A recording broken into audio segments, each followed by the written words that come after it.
Tape 5 with Nicole, Holland. Was anybody in the home ever suspicious of the underground contacting you? No, because then I didn't tell the girls either, But I said, where are you going? The only thing, when was it, I forgot her name. Oh, it's terrible. She knew when I was putting down false things I was going at, I wouldn't be there, for supper, or I wouldn't come in tonight because I'm going to visit, I really didn't tell her exactly where I was going, but I tell her I'm going to visit so-and-so. And I said, I really give her, there was one family I knew outside of Marseille, and I told them, I knew them because of my parents. I met them in Kabul, we met them in, I knew where they were, and I give them their address, tell them I'm going to be there. There was no telephones then, you really couldn't call to really verify if you were there or not, And the next morning I was back home or something, so it was very, very hard. It was really, you couldn't tell. You was afraid to tell. You mentioned a little something to somebody. Suzanne was the only one. She knew from the beginning, when she looked at me and she said, I know what you are. And she said, I did have some friends. She came from Montauban. So anyhow, on one day, we were supposed to leave to go see Henriette's brother, who was in the French underground too. I mean, he was in the woods in the American bombed Marseille. And it was pretty bad. I mean, you could see people dead in the streets. Anyhow, Henriette, Suzanne, and I decided to leave. Suzanne said, let's go to, she lived close to Agen. She said, I got the aunt over there. She's by herself. Let's go to Agen. It's safe. It's safer than Marseille. Marseille being the port. So we took off. But before I took off, I want to see this man. And I said, I'm leaving. I'm leaving Marseille. So he gave me a paper saying what I was doing. And he said, if you want to keep on, you just contact, if you can contact anybody, just try to do what you've been doing here. It helped so much. And I said, okay. So I worked too. You did have to work. So because did you contact? Suzanne went back home. Henriette and I took a room in an apartment with two old ladies, and she was working. She was a dressmaker, so she was working, and Suzanne's aunt got me a job with a big warehouse, food warehouse then. And I met the sweetest people then there. And they were so nice, And one lady was talking, I think she was talking too much. And what happened, with the underground, and she saw people hanged, in front of the little plates and stuff like that. And for some reason or another, she mentioned Commandant Francois. And I listened, I didn't say nothing. And she was talking to this lady, which she probably knew it was safe for her to say that, and she was telling. And one day, on a weekend, I wasn't working, I went to see this Commandant Francois. And he was home with his wife. But it's all I knew. His name was Commandant Francois.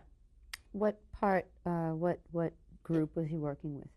With the FFI. What does that mean? The Force Française of the Interior. The French Force of Interior. And it's what it was. Tell me about your meeting. Well, I went to his house, and since I knew he was in the underground, and I did have a paper, I knocked on the door. His wife answered the door, and I said, can I see Commandant Francois? And she said, what for? And I said, I sure would like to talk to him. And she said, hold on, stay here. He came out. A man from, how can I tell you, he probably was in his late 40s, with a mustache. He was a very handsome man. And I told him where I came from Marseille. Marseille was mom, and what I was doing. And I heard, and he said, do you want to help? And I said, yes. And I told him where I worked and where I lived. And he said, all you got to do is respond to me. I'm the only one you're going to see. When I need you, I will come to you. You know. So I did. And one day, I went to, I did have then a message. I didn't have no ammunition or nothing. I came to this little town before where I was supposed to go. Now I stopped by the Germans with their gun to the public place, you know. He was stopping everybody to go to the public place. I was riding a bicycle. And when I come to the public place, I got sick. I got so sick. If I did have guns and ammunition, I would think I would have killed every one of those Germans. They were crucifying a baby on the church. The band was screaming. It was horrible. I guess because they found a German dead, so they took everybody to see this horrible thing. It was just terrible. I swear if I didn't have a gun, I would have killed him. It just hurt me so much, and I hated them even more. But that was a little bit before the liberation. The Americans were already in France, and was coming closer. They already invaded Normandy, which I heard it, but it was so far away. I just didn't realize the German was still there, still doing their awful things. And there, you really couldn't talk because the milice was so strong in Agen. It was pathetic. You couldn't tell anybody anything, not a word. What other kind of clandestine activities were you involved with, or were you privy to? This is the only things I was doing. How often did you have to do this? Well, maybe it was sometime once a week, twice a week. I would go, but I didn't have to. What kinds of messages were you transporting? The same thing. There'll be a train of German coming down. You get to blow up a bridge, or you get to blow up the railroad station, and it was coded. And sometimes I didn't know what it was doing, all I did have to do. Maybe they did have to go somewhere or pick up something or pick up people, fly them to England. I don't know what it was. How was it coded? How were the messages coded? I think, but I don't know. Some was letters and some was numbers. I never know the code. It was hard. I was a young girl who wanted to do things but didn't care what would happen to me. The only time I was really stopped, it's when they took me to this little town. And they stopped us, and we did have to look at this horrible thing. And then after that, the French underground, this group, and it's when I met all those boys after the German left Agen. Okay, before the Germans left Agen, what other activities were you aware of that the resistance was doing? Well, I was aware there was blowing up train, and I was aware they were doing some really good, going down from the woods and trying to kill some Germans, and they was doing that. Did you know anybody else? Did anybody else stand out in your mind, significant, other than Commandant Francois? One voice in my mind after the liberation. I told him, I said, after I met all the boys, I said, are you coming with us? And he said, no, I'm looking for my father. And when I find him, I'm going to kill him. And I said, what do you mean? He said, he was in the milice, and he gave in, you see, while he was in the woods, hidden in the woods, he sold his brother, and he sold him too, but he was gone, you know. He sold his brother to the German for a bottle of wine. That was it. And he said, no, I'm not going. And I like this young boy, you know, very much. Remember his name? Do you remember his name? No, I really don't. There are very few I remember. We got close to a bunch of boys after the liberation. Well, I was starting going with them because they were going to take me to Germany. Before the liberation, what was the resistance, the FFI, made up of? Meaning, was it Jews or who comprised the group? In the group I was, there was one Jew, one, and he was the cousin of a boy who lived Rue des Deux Ponts. And I knew him. His name was Maurice, but I don't know his last name. But he used to come and see his cousin. And after the liberation, I saw him. And I said, what you been doing? He said, I was with this group in the woods, you know. And it's the only one, the rest of them were all Catholic. It's the only one I knew, you know. Did you ever see their place in the woods, this group, the FFI? No. What was the area of operation? What do you mean, the area? What geographical area did they work out of? Agen, Fazanis, Tonins, you know, that was the area. It's what I remembered, you know. And I remember Rumoul when I was in Marseille. And there was some other little town, but I don't remember the name of them. It wasn't. But this was the circle of it. Tonins, Fazanis. And then when we left, the last time I was with this group, it was Saint-Sergue and the Cher, you know, in some central France. They were going to Germany, and I was going back to Paris. But the last time I went with this group, after the war, and it's in Saint-Sergue, it's the last I left to go home. I was there about 3 or 4 days, more than that, maybe a week. We were there a week, I think. And they left, the Commandant Francois, the officers were all wearing uniforms, you know. Their old uniforms they were wearing. There was officers. And there was another officer, but I cannot remember. Like I said, if I did have my book, I would remember. Prior to the liberation, how did the French underground members dress? Their own dress. Their own dress till they become military. But they was wearing their own clothes, you know. How long did you work with them for?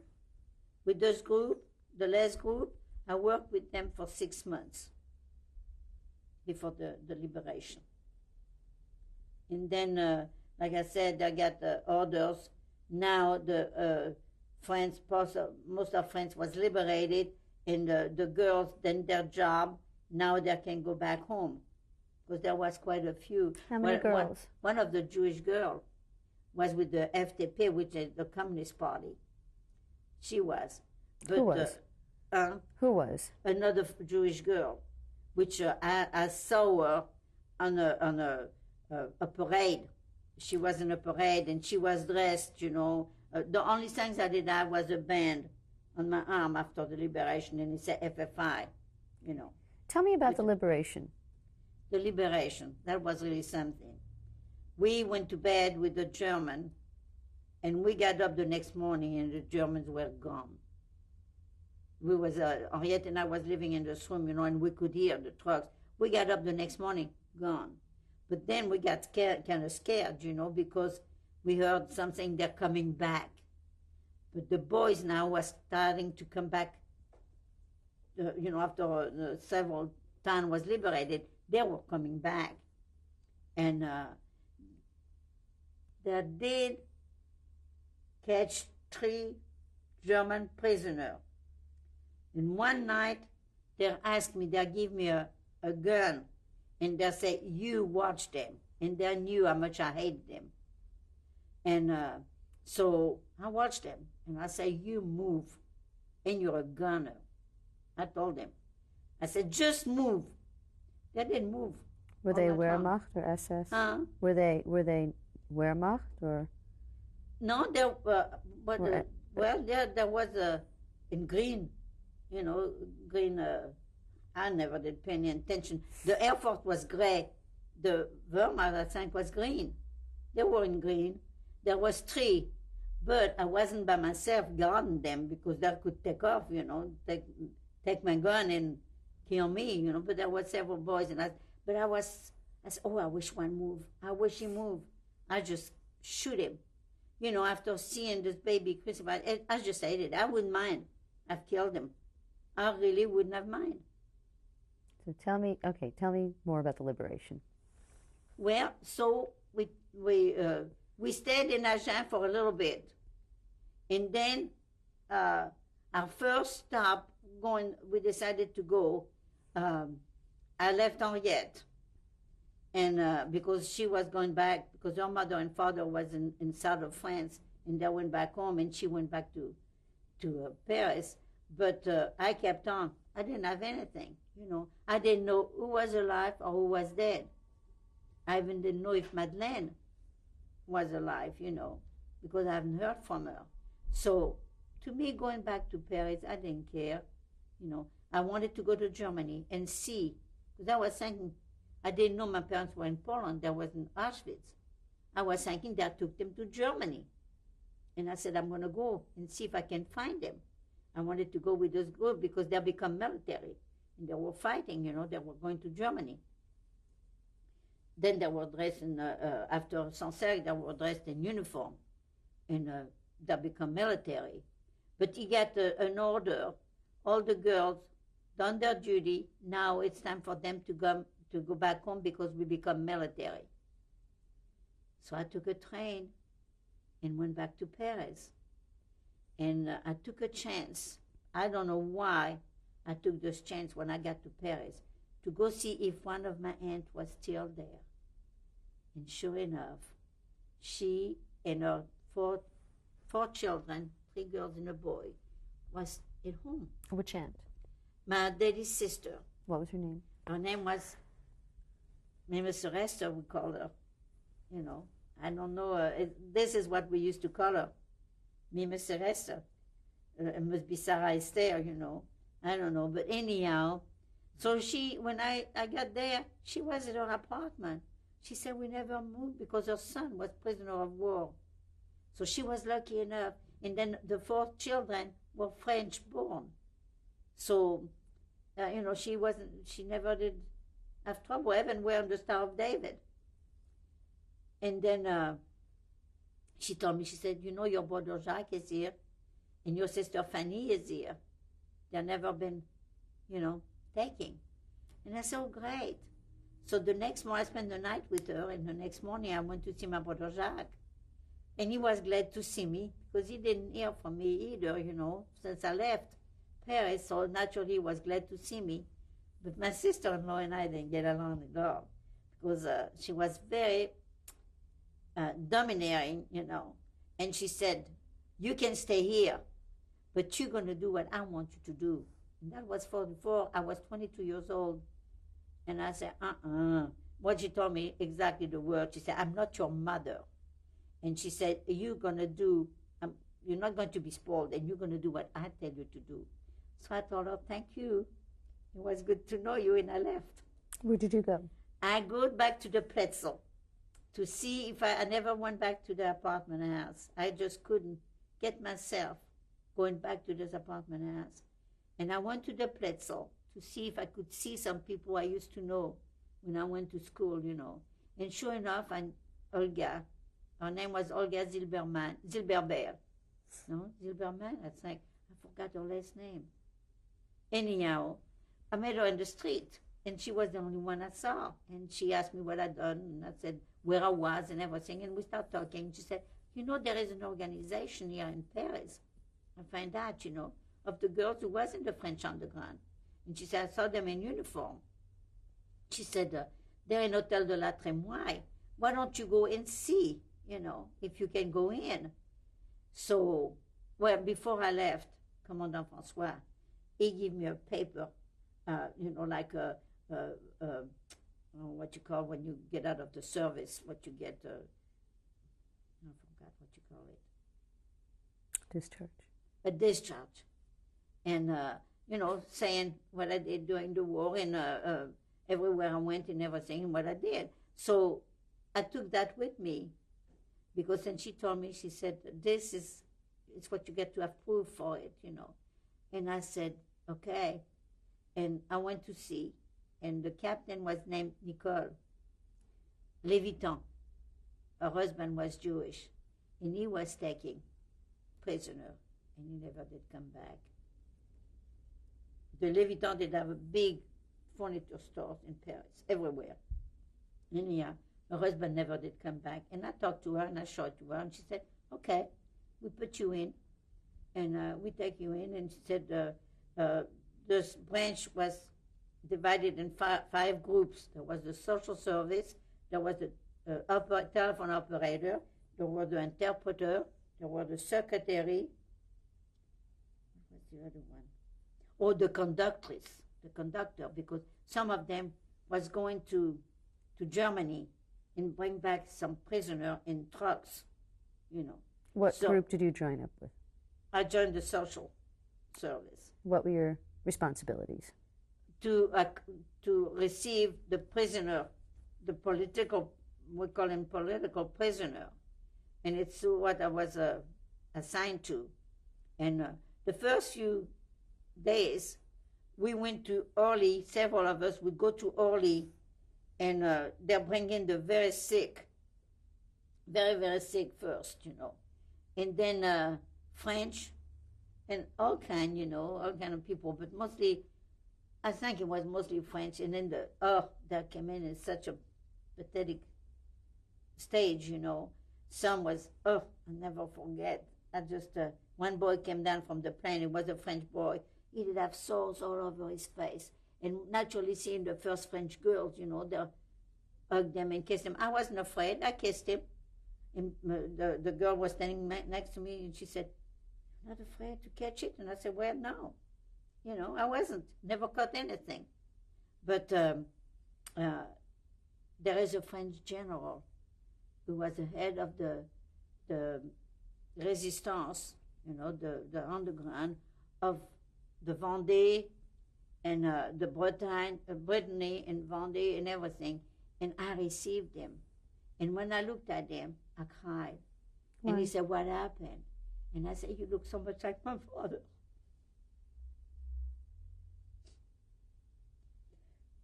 And he said, "When are you going to come back?" And I said, "I don't think so." And I took him, where I was supposed to take him. And I told him, I said, "We're going to take care of you and send a message to your family. You're here, you arrived." And he said, "Give me your address and your name." And I gave him my name and my address. And a few weeks after he got home, I got a card telling me, "Thank you."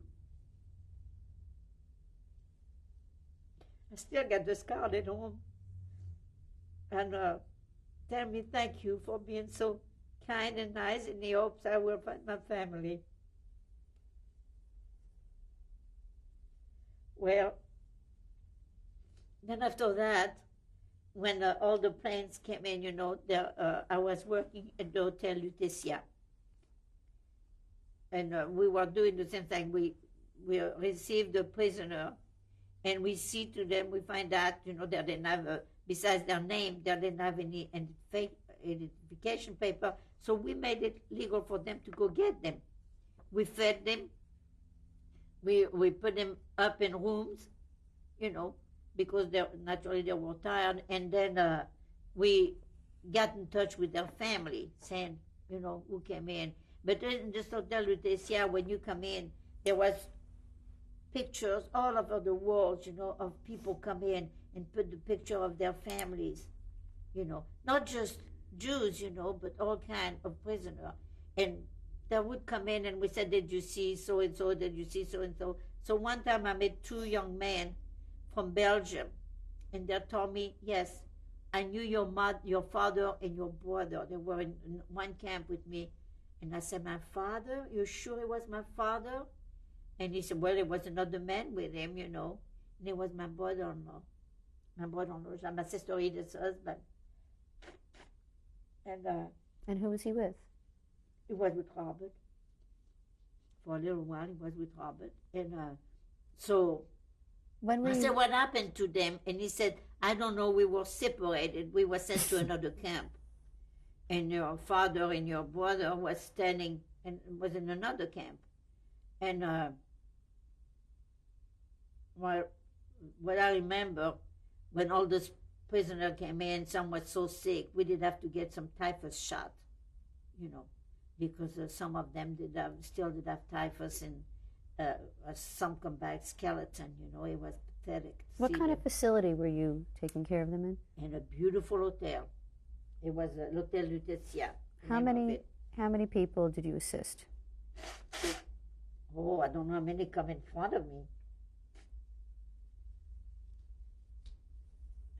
We done that from right after the war was over.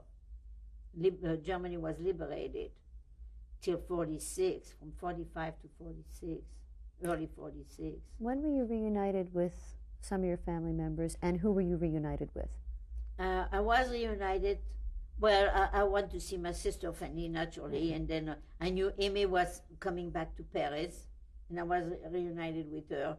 But working with this CAVF, what was the name of the group?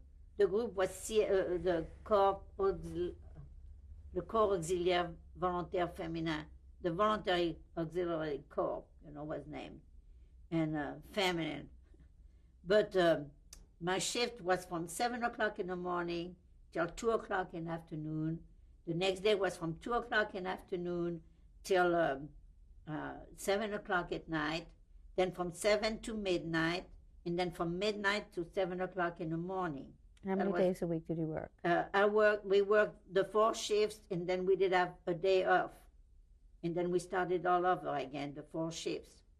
So one day, my shift was over about 2 o'clock, and the girl who was supposed to take over came in, and so I was waiting for 2 other girls. We were supposed to go somewhere after our shift was over, where we were supposed to go get some coffee and donuts in an American club. We could go in because we were in uniforms. So I was waiting for those 2 girls because the girls who were supposed to replace them didn't show up yet. So I was standing in the door waiting, and suddenly through the loudspeaker they said, please, nobody leaves. A train of prisoners just came in, and we're going to need all the help we can get. It was a big, big hotel, you know.